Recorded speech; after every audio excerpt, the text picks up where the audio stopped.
Hilda Halpern.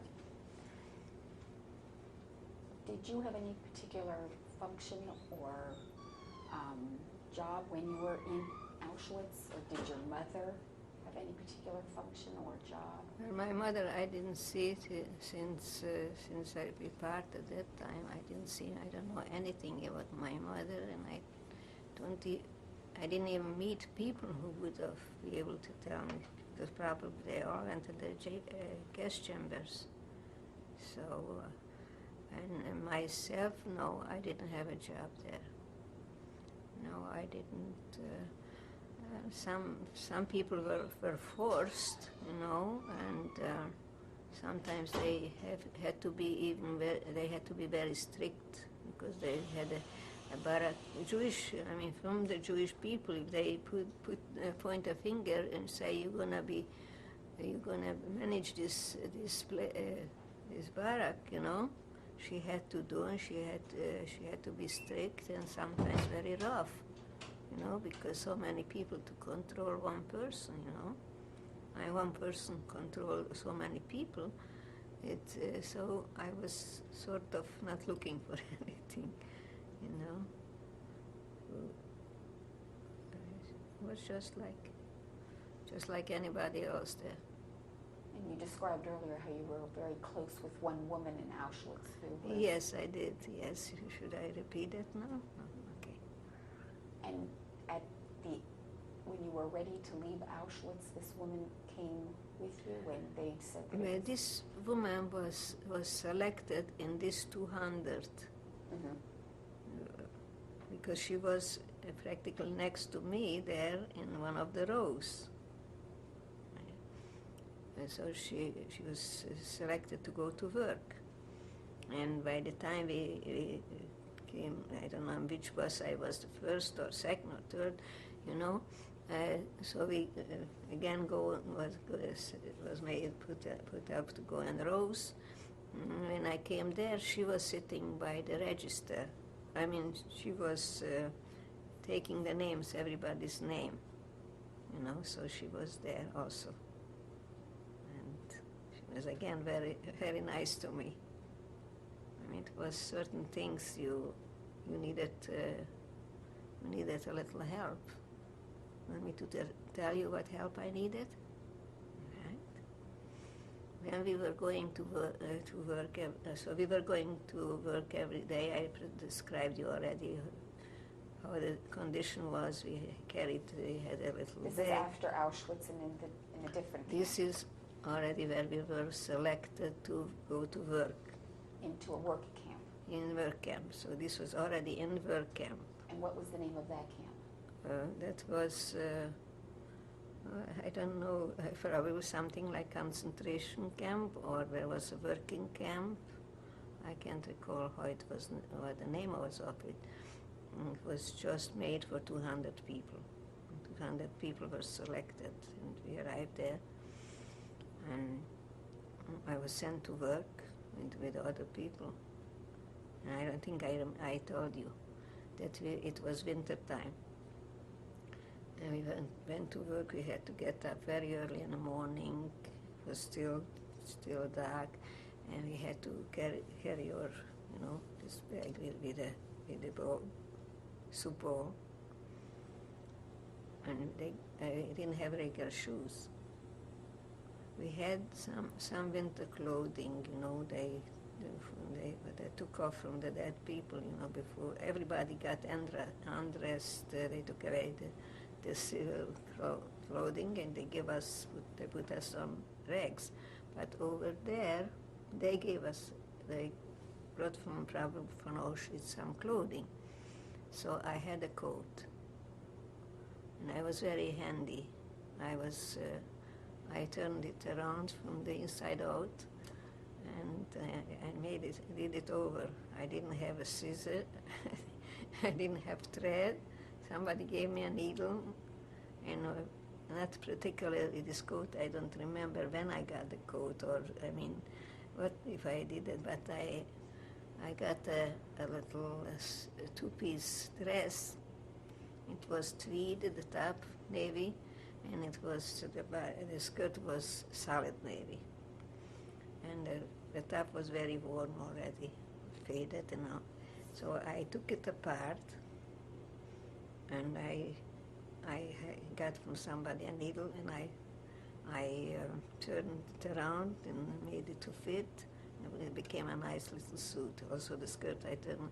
So where I take thread, I took from the thread from the weaving, from the end of the dress or the material, you know. I took and that I used for, and I made it by hand. Anyway, going back to when we went to work, and we had some clothing, some warm clothing, and but we didn't have shoes. So, but they gave us a pair of new shoes. It was made heavy wood, and then it was just linen top, you know. From here on was linen, you know. And I think it had laces or some snaps, I don't remember that. And it was winter, it was snowing, and we had to go, it was a smaller town there, and we had to go far to the factory. The factory name was Krupp. It was a we made munitions, you know, the hand grenades we made. And so on the way, the snow was sticking to the wooden soles, and we were walking like on balls, you know, snowballs. We were walking. It was little hills, big hills, going, and at least towards we were going to work. And so then we were stationed there, we were there in the factory. I was working by the control. It was like a thermometer. It has some, you know, something, just a little device, and the screws which were going to when they put together, it was parts from that hand grenade. So they put it together from this. It was section work, you know. And they put me down there by a table. We were about 10 or 15 people, and we were just measuring those screws. You know, we put it in, and if it didn't reach that line, that means it is too short, or it was standing out, it was too long.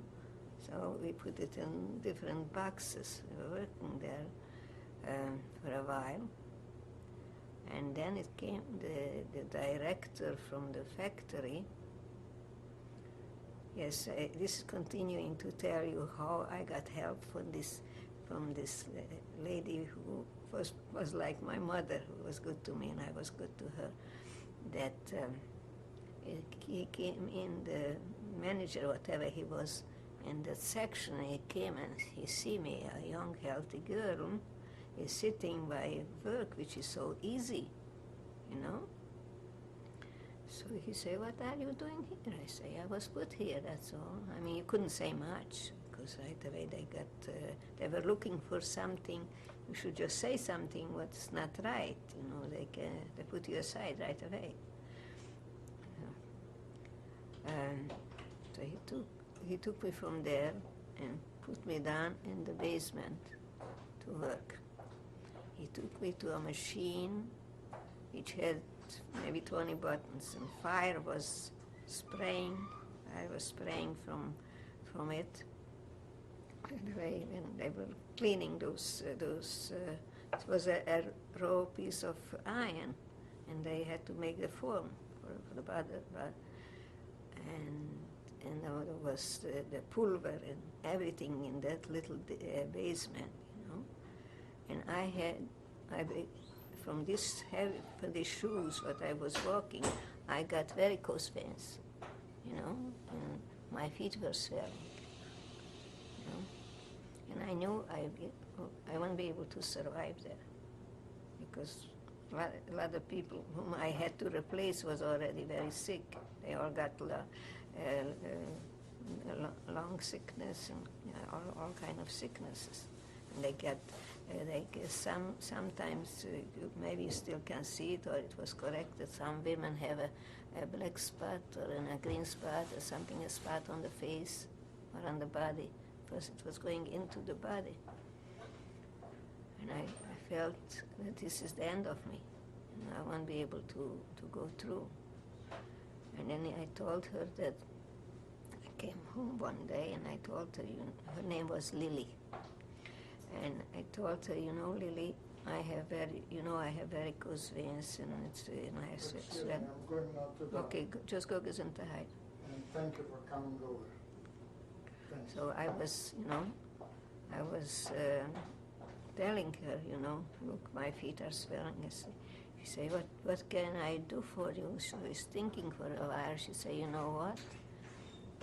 I take you in the sewing room and I'm going to report that you are sick. You cannot walk with these feet in the snow, going with those shoes and all that, and then to stay a whole day by the machine. The machine is 6 times as big as you, and I mean, it's just impossible. You can survive.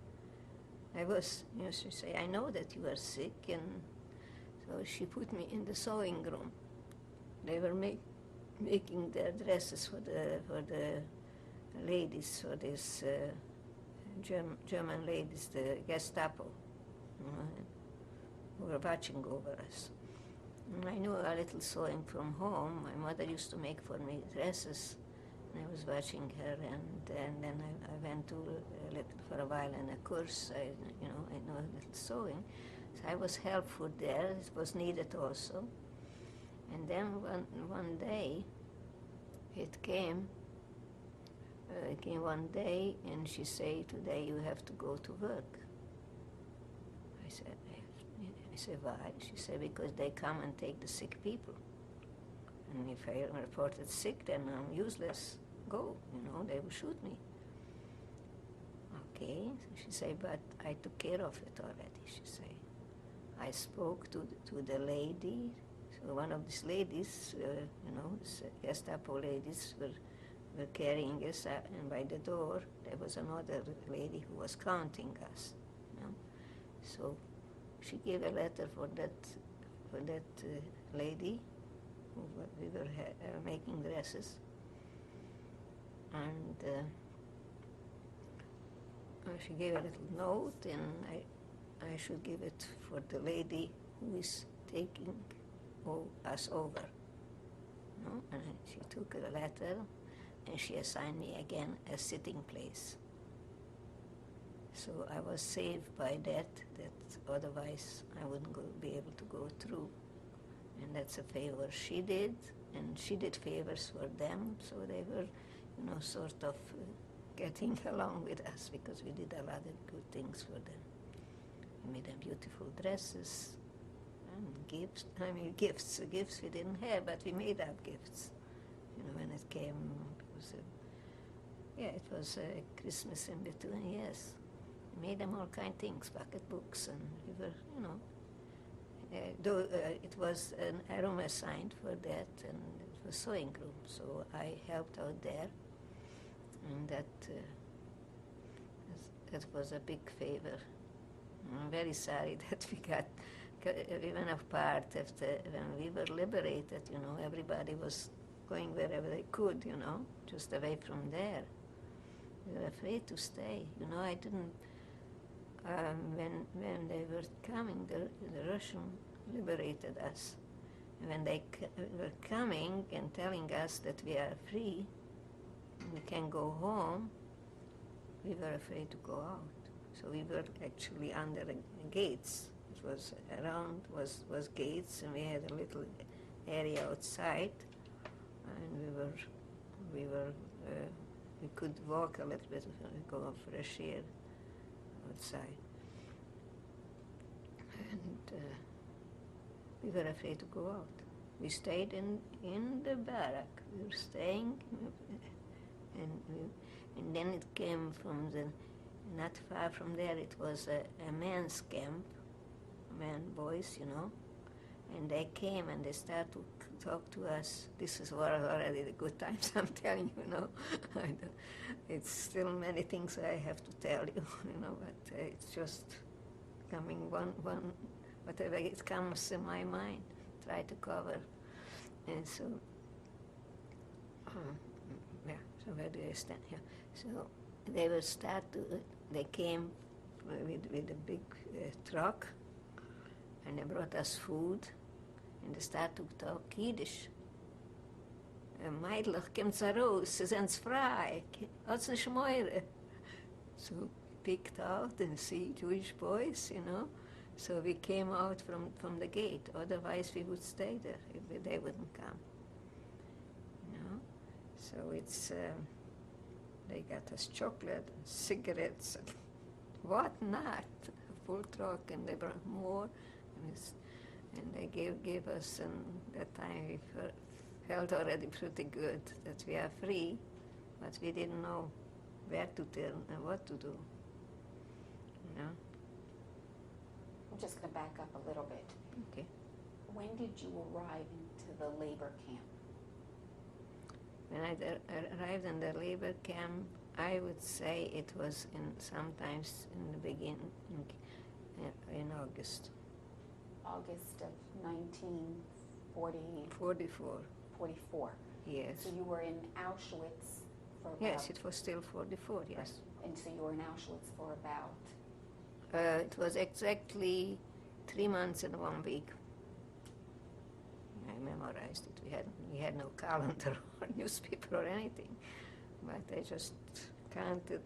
We counted the days, so we knew when is Sabbath. We couldn't keep, unfortunately, Sabbath, but because we had to go to work. But one thing, it was on Sabbath, Shabbos, we worked only. We were home by home, I call it. We were in our room already, 1 o'clock. And from there on, who was religious didn't do anything,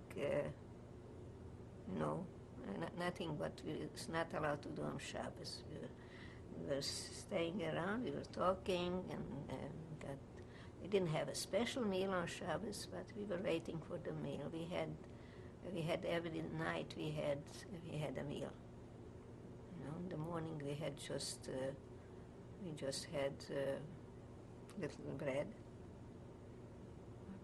I don't remember. I think sometimes we got a piece of cheese occasionally. We just had a piece of dry bread and water. And lunch we got over there in the factory. They gave us a little time off, and they gave us again from those. I don't know where they took so much cabbage, and just cabbage soup. It must have been dried cabbage. That's what we had every day. But we had something to eat. And at night we had supper. Sometimes was some meat in it, potatoes, We didn't eat too much. We didn't have too much, but we could survive. They had to give us food that we should be able to work. But just the minimum. The minimal, not, just to survive.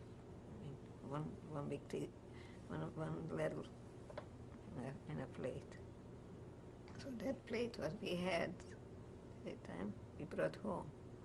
That bowl, soup bowl, whatever it was. And so we washed it, and we went.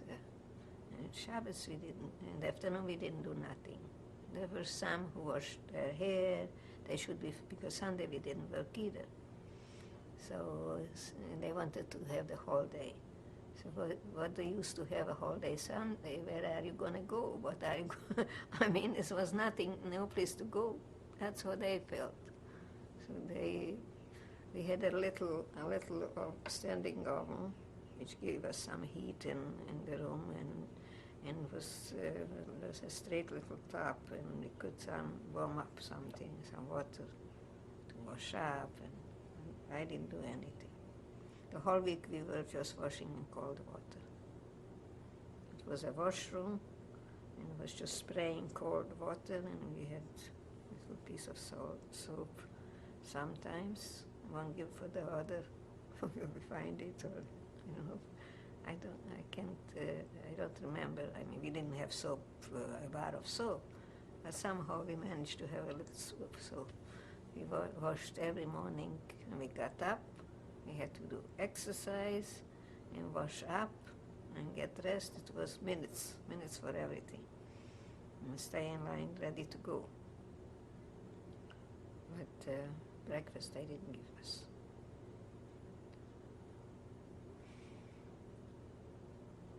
When you traveled from the labor camp to the workplace, they took you by what? We didn't travel, we were walking. You had to walk. You mean from Auschwitz you're talking No, about? From this camp, from this, barracks, where we were stationed, we walked.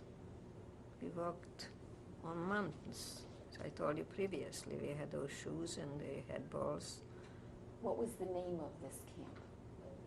The second camp that you were in? Arbeitslager or something, I can't think. It was nothing. See, they never wanted us to know where we are or anything, so there was no signs. Here you are. They sent us, and they registered us, the name and everything. And then they sent us in, and we tried to get some friends. It was three little long beds, very, very narrow little beds. It was made from wood, so one was standing on the other, 3 tiers. And so I met there somebody from my hometown, two girls, and they see me, I'm looking for a partner, so they called me. They told me I should be with them, the third one.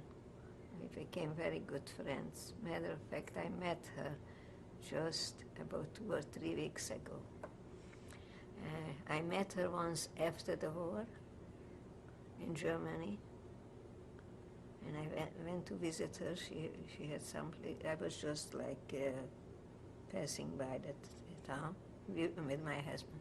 Of course, I always was with my husband. And I met her. I recognized her. So she was already married. She got married right after the war someplace. I'm not sure if she was married that time. I don't remember this. But anyway, she told me come in my house. So we were there. She gave us something to eat. It was already after we were free. I mean, we were just around in Germany. And then she called me she called me in Borough Park. She found out we moved to Borough Park. And she called me, and we were talking on the phone. She told me she had a son. He's going to yeshiva. And that time I had already also small children. We were talking, and then she told me she's moving. And I say, well, you have any forwarding telephone number? So she say, no, but I'm going to call you. But she didn't call me. And I was very heartbroken because we were very good friends. But there was something, okay, I don't want to see. She felt a little bit, how should I say, she was a very poor girl.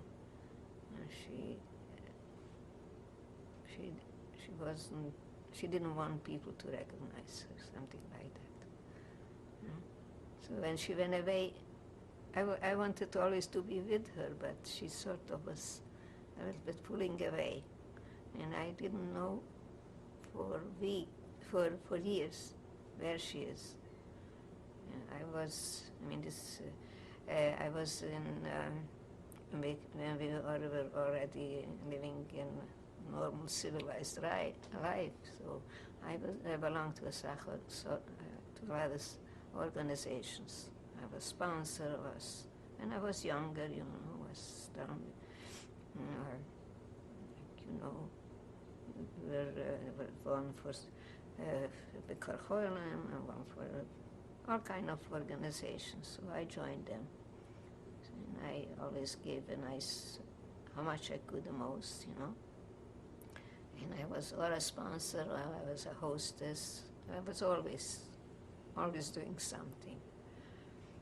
And I met another girl, a woman then, by the Munkácsor, it was a big party. And she recognized me, and she told me that Lily lives, we are in the same neighborhood with Lily. This was also a Lily, you know, and we live together. I said, give me her phone number. She said, no, I don't have the phone number. I tell her I gave her my phone number, she should call. She didn't call. And about 2 or 3 weeks ago, I had a cousin here and some friends down by the beach. And I went to visit them because we have a car and they come here just for a few days, you know. And so I made up in one hotel. We're gonna meet. I had 3 friends and a cousin of mine. And as we were sitting in the lobby and talking, there come another group. There come a group of women, 3 or 4 women, and some men. And one looks at me and she say, I was with you in the concentration camp, she say. I'm Newman. I say, I remember, you don't remember me? She asked me in which room I was.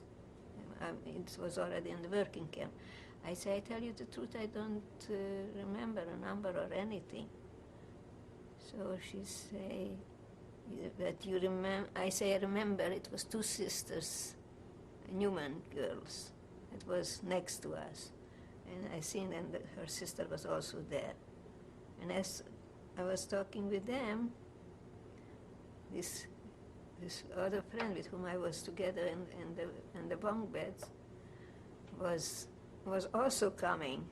And she stays and looks at me, and I look at her, and I say, what's your name? No, not Lily, it's hers. Piri is her name. She asked, what's your name? And she say, Piri. I say, what kind of Piri? Piri. And she, you know, till she told me the name, I recognized her already. So it was very interesting. I was so happy we were talking and talking about going through. I mean, no matter what, you can be. It's over? It's over?